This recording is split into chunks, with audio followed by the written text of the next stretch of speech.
Shalom, selamat pagi Bapak Ibu Saudara kasih di dalam Tuhan Yesus. Senang sekali bisa menjumpai Bapak Ibu Saudara sidang jemaat Tuhan dalam program Mimbar Gemar Gereja Peniel Surabaya bersama Anugerah Kemendung. Harapan saya, doa saya, program ini boleh memberkati kehidupan kita, kerohanian kita, semakin dekat dengan Tuhan, semakin bertumbuh di dalam Tuhan, semakin dewasa tentunya, naik level itu pasti. Dan lebih daripada itu kita mengalami penggenapan janji Tuhan dalam kehidupan kita. Pagi hari ini saya diberkati dalam pembacaan firman Tuhan di dalam Mazmur 99, khususnya ayat yang ke-6. Demikian bunyi firman Tuhan. Musa dan Harun di antara imam-imamnya, dan Samuel di antara orang-orang yang menyerukan namanya. Mereka berseru kepada Tuhan dan Ia menjawab mereka.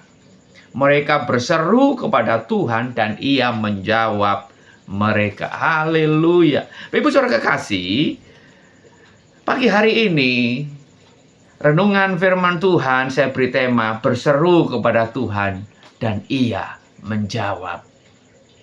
Ini satu jaminan yang luar biasa Bapak Ibu Saudara. Mazmur 99 itu berbicara tentang Tuhan Raja yang Maha Besar. Tuhan Raja yang Maha Kudus, Tuhan Raja yang layak untuk disembah. Kemarin Pak Darmanto telah menyampaikan kebenaran itu. Tuhan sebagai Allah yang Maha Besar, Dia menjadi Allah keselamatan kita. Dia layak untuk disembah, Dia layak untuk ditinggikan, karena Dia yang menyelamatkan kita, Dia yang menebus kita.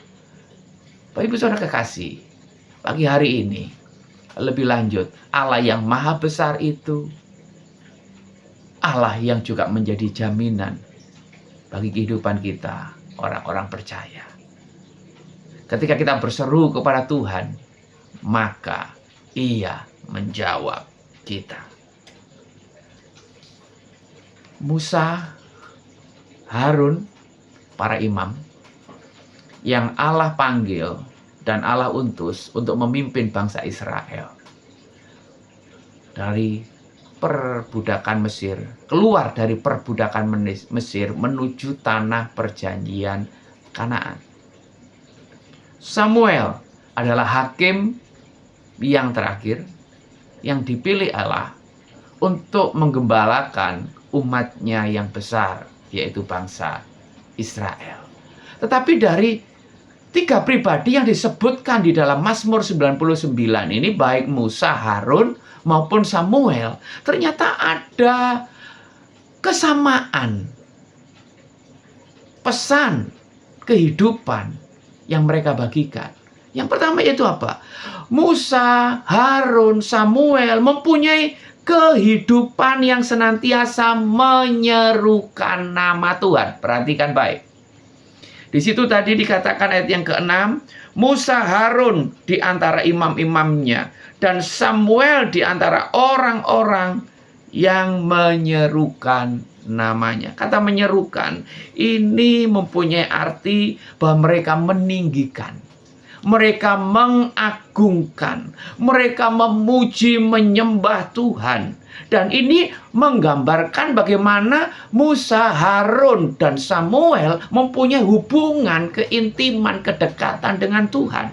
Mereka mempunyai penyembahan atau kehidupan yang suka menyembah Tuhan. Mereka mengagungkan Tuhan. Mereka meninggikan Tuhan. Mereka bermazmur bagi Tuhan. Itulah,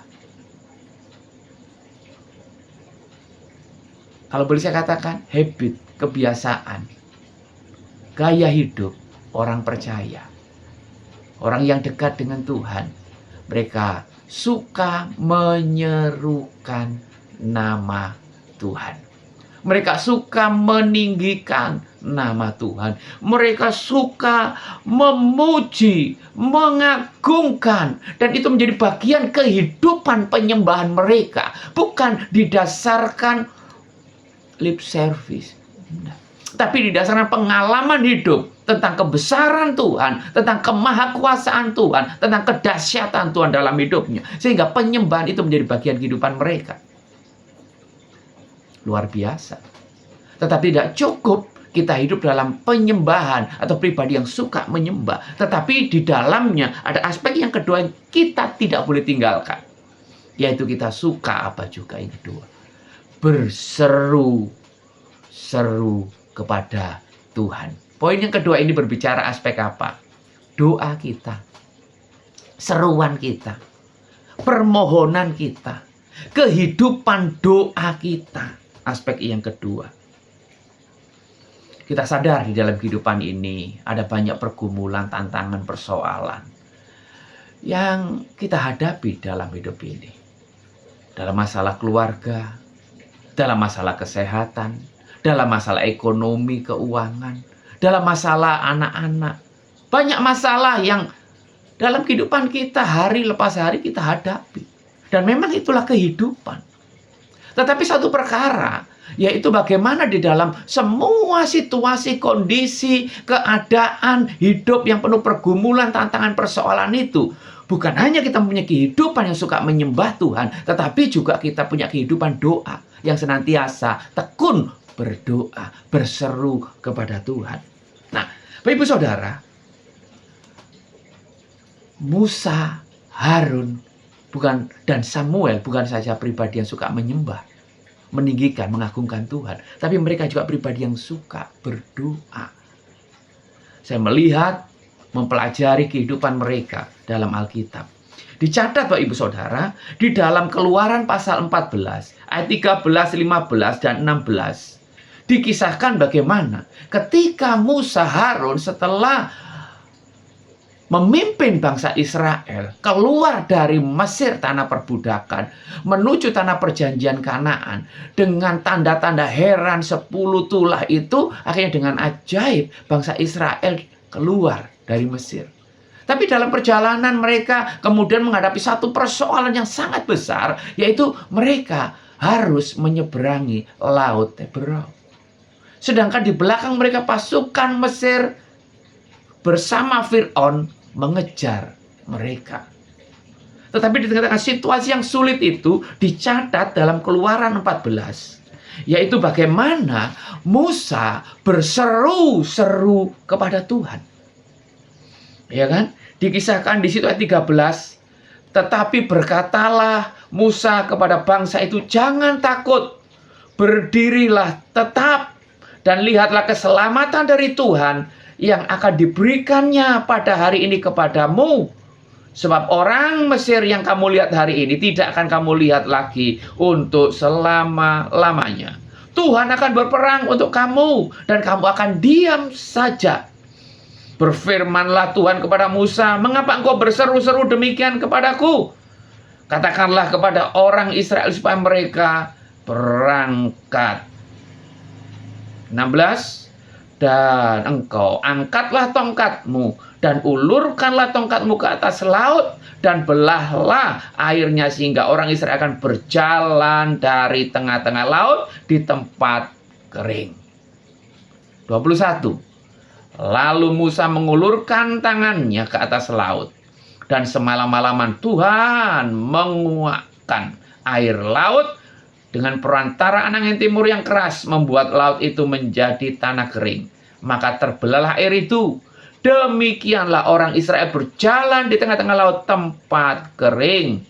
Sedang kiri dan kanan mereka itu sebagai tembok bagi mereka. Ketika Musa berseru kepada Tuhan, Tuhan menjawab. Mujizat terjadi. Bangsa Israel bisa melewati Laut Teberau dengan selamat. Ini mujizat yang luar biasa. Ketika Musa, Harun berseru-seru kepada Tuhan, Tuhan menyatakan mujizatnya.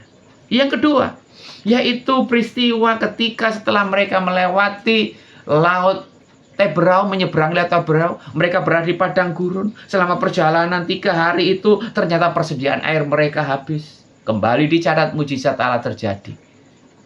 Dicatat Bapak Ibu Saudara, di dalam Keluaran pasal yang ke-15 ayat yang ke-25. Musa berseru-seru kepada Tuhan, dan Tuhan menunjukkan kepadanya sepotong kayu. Musa melemparkan kayu itu ke dalam air, lalu air itu menjadi manis. Dikisahkan peristiwa di Mara, yaitu ketika bangsa Israel kehabisan air setelah mereka keluar dari Laut Teberau, perjalanan di padang gurun, persediaan air mereka habis. Mereka menemukan sumber mata air di Mara, tapi airnya pahit. Mereka bersungut-sungut, tapi dalam situasi yang sulit itu, Musa berseru-seru kepada Tuhan, dan Tuhan menjawab sekali lagi. Musa menunjukkan kayu dan melemparkan kayu itu ke sumber air di Mara, yang pahit jadi manis. Luar biasa. Ketika kita berseru, ada jaminan Tuhan menjawab. Selanjutnya yang ketiga, ketika di Masa dan di Meriba dikisahkan peristiwa yang sama dalam Keluaran pasal 17, yaitu ketika setelah mereka perjalanan berapa hari di padang gurun, air mereka juga habis. Baik saudara, mereka berseru, bersungut-sungut kepada Tuhan, dan hampir-hampir saja melempari Musa dengan batu, karena mereka berkata, Musa, kamu membawa kami ke padang gurun hanya untuk supaya kami mati di padang gurun. Mereka marah dan mereka hampir melempari Musa dan Harun. Tapi dalam situasi yang sulit itu, dalam pergumulan yang berat itu, Musa berseru-seru kepada Tuhan. Dan dicatat dalam Keluaran pasal 17. Kemudian Allah memerintahkan Musa untuk pergi ke gunung batu di Horeb. Dengan tongkatnya gunung batu itu dipukul di depan para tua-tua. Kemudian bukit batu itu mengeluarkan air. Bangsa Israel bisa minum, melepaskan dahaga mereka. Pesan sama. Dalam situasi sulit, Harun, Musa berseru kepada Tuhan, dan Tuhan menjawab. Samuel juga dicatat dalam Samuel 12 ayat 18. Samuel berseru-seru kepada Tuhan, dan Tuhan menjawab. Pesan pentingnya yaitu mereka dalam situasi kondisi persoalan berseru-seru kepada Tuhan dalam doa, dan pasti Tuhan menjawab. Bagaimana dalam kehidupan Bapak Ibu Saudara dan saya? Dalam pergumulan kita hadapi mungkin hari-hari ini, dalam tantangan, dalam persoalan yang kita alami hari-hari ini, saya menyatakan pesan firman Tuhan pagi hari ini. Mari kita datang berseru-seru kepada Tuhan. Masalah kita nggak lebih besar dari masalah dua orang yang buta yang dicatat dalam Matius pasal 20 ayat 29 sampai 34. Mereka bukan hanya mengalami persoalan kesulitan masalah ekonomi, tapi mereka buta sejak dari kecil. Ini tantangan yang sangat berat. Tetapi ketika dalam kondisi yang buta itu, mereka berseru-seru ketika Yesus lewat. Yesus anak Daud, kasihanilah kami. Tuhan menjawab. Tuhan mendengar dan menjawab. Mujizat terjadi. Dua orang buta ini akhirnya disembuhkan Tuhan. Dan Mazmur 34 ayat 18 di sana dikatakan menjadi ayat penutup bagi kita semua dalam pesan firman Tuhan pagi hari ini. Apabila orang benar itu berseru-seru, maka Tuhan mendengar dan melepaskan mereka dari segala kesesakan mereka. Perhatikan, apabila orang benar itu berseru-seru, ini penekanannya. Berseru-seru, terus berdoa, terus tekun, terus berseru, terus meminta kepada Tuhan. Dan di sana seruan kita tidak akan pernah sia-sia. Karena kita memiliki Allah yang maha besar, Allah yang maha kuasa, Allah yang maha kasih, Allah yang mendengar setiap seruan doa kita. Dan Dia Allah yang peduli, yang pasti akan menjawab setiap seruan doa kita indah pada waktunya. Ia akan mendengar dan meluputkan kita dari segala kesesakan kita. Tuhan Yesus memberkati. Kita bersatu dalam doa. Terpujilah Engkau ya Allah Bapa, Tuhan Juru Selamat kami. Terima kasih buat pesan firman Tuhan pagi hari ini. Meteraikan dalam hati hidup kami. Menjadi pegangan dan sandaran bagi kehidupan kami. Khususnya dalam kehidupan aktivitas kami hari ini. Di tengah kehidupan kami yang tidak mudah. Tapi kami percaya pesan firman Tuhan memberi kekuatan. Apapun yang kami hadapi, persoalan pergumulan, kami mau berseru-seru seru kepada Tuhan. Dengan iman, dan kami punya Allah yang mengerti dan peduli, Engkau akan menjawab semua seruan kami. Mujizat terjadi, pertolongan Allah dinyatakan indah pada waktunya. Berkati umat-Mu, teguhkan umat-Mu, kuatkan umat-Mu melalui kebenaran firman Tuhan pagi hari ini. Dalam aktivitas kami, kepekerjaan, bisnis, usaha kami, studi masa depan kami, Tuhan berkati dalam nama Bapa, Anak, dan Roh Kudus. Amin. Selamat pagi, selamat beraktivitas, tetap semangat, tekun dalam doa, dan senantiasa setia dalam bergemar. Tuhan Yesus memberkati. Amin.